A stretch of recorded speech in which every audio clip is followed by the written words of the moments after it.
Distribution like no other. Poise in the heart of defense, the architect of a decade.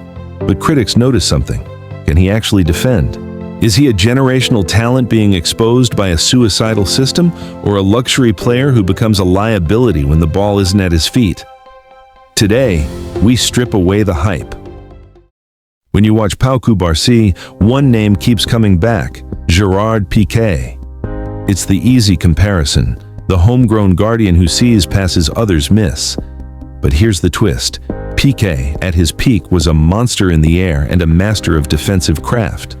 Cubarsí is currently facing a trial by fire that Piqué rarely experienced at 18. Barcelona's defense under pressure has been walking a tightrope, and recently that rope has begun to fray.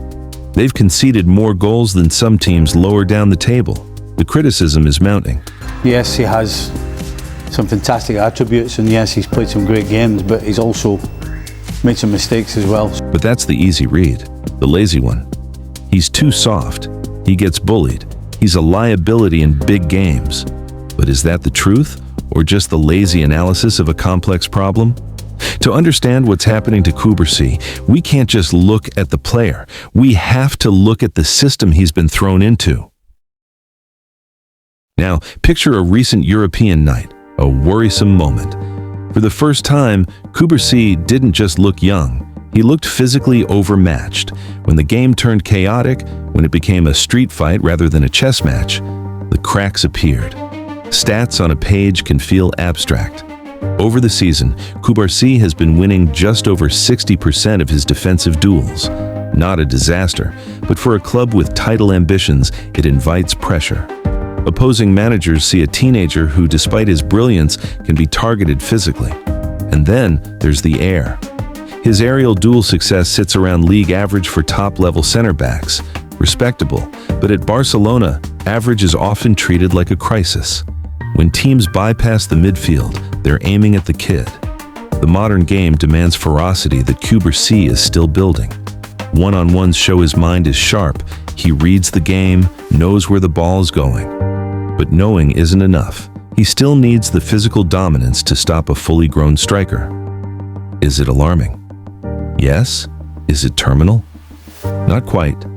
Physical development isn't linear, but isolate him, make it a wrestling match, and the weaknesses are exposed. But look at what truly matters for a modern center back in this system. To judge Cubarsí solely on his duel win rate is to ignore the elephant in the room, or rather, the 40 meters of empty grass behind him.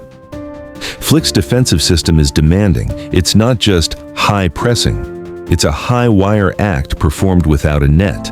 The defensive line operates almost at the halfway line. When you play against good teams, you're going to get exposed.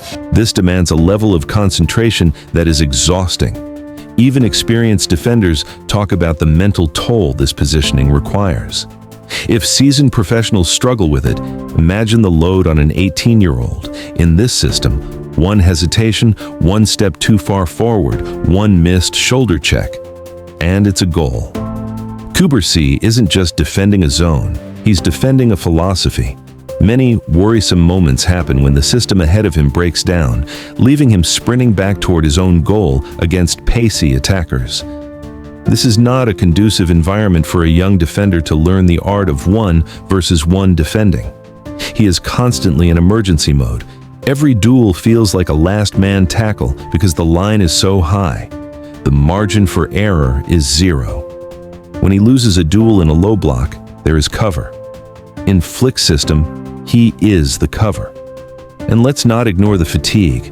The minutes he's racked up are monumental. Changing partners, playing alongside different fullbacks, he's been the one constant in a shifting backline. That mental fatigue leads to physical sluggishness, which leads to lost duels. The system exposes him, stripping him bare and asking him to fight heavily armed opponents. Case closed? Not quite. Because the finger pointing at the back four misses the crime happening 50 yards up the pitch. Defending is a collective act. Barcelona has conceded goals, yes, but how many of those started because the first line of pressure failed? There has been a drop in pressing intensity from the forwards. Midfielders have been bypassed too easily. When the forwards don't track back, or the press is broken with a single pass, Cubarsí is left exposed to runners charging at him with momentum. A defender stepping up to meet a striker who has the ball under control and is running at speed is at a massive disadvantage. There have been moments where Cubarsí steps up to engage, as the system demands, but the midfield cover isn't there.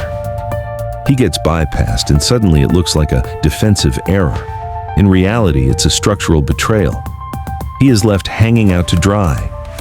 Look at the best defenses in Europe. They protect their center backs. They limit the space the opposition can play in. Barcelona, in their quest for verticality and goals, often turn matches into end-to-end chaos.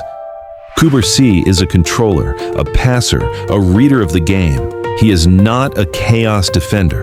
He is not a physical destroyer thriving in messy situations. So when we say he can't defend, are we actually saying he can't defend vast open spaces alone while fatigued and exposed by the midfield? Because those are two very different accusations. So, is Pau Cubarsí a defensive liability? Yes and no. He has weaknesses. He needs to bulk up. He needs to become nastier in duels. He needs to master the subtle physical tricks that elite defenders use. The little shirt pulls, the nudges that unbalance a striker before the ball arrives. These are things you cannot learn on a whiteboard. You learn them by getting beaten, by losing, by feeling the embarrassment of a goal conceded. But let's gain some perspective. He is doing this at an age when most defenders are still learning how to head a ball in the academy. The club saw this generational talent and acted decisively, throwing him into the deep end. He isn't drowning, but he is taking on water. The harsh truth isn't that he can't defend. The harsh truth is that Barcelona's current system requires him to be a superhero every single week. And he's still just human. The on-ball artistry is unquestionable. One of the best ball-playing defenders on the planet, full stop. The defending, it's a work in progress, but the raw materials, concentration, anticipation, positioning, Cubarsí ticks every box. He will cost Barcelona goals this season. That is the price of development.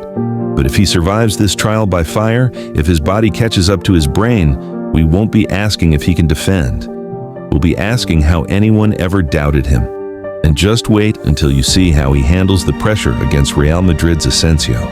It could be the ultimate test of his defensive growth. If you want to see a center back thriving under that same pressure, check out how Araujo completely shuts down Vinicius on my channel. Now, I want to hear from you. Do you think Cubarsí's defensive struggles are down to his own physical limitations, or is he being failed by Flick's high-risk system? Let me know your thoughts in the comments below. This is Pitchside Tales.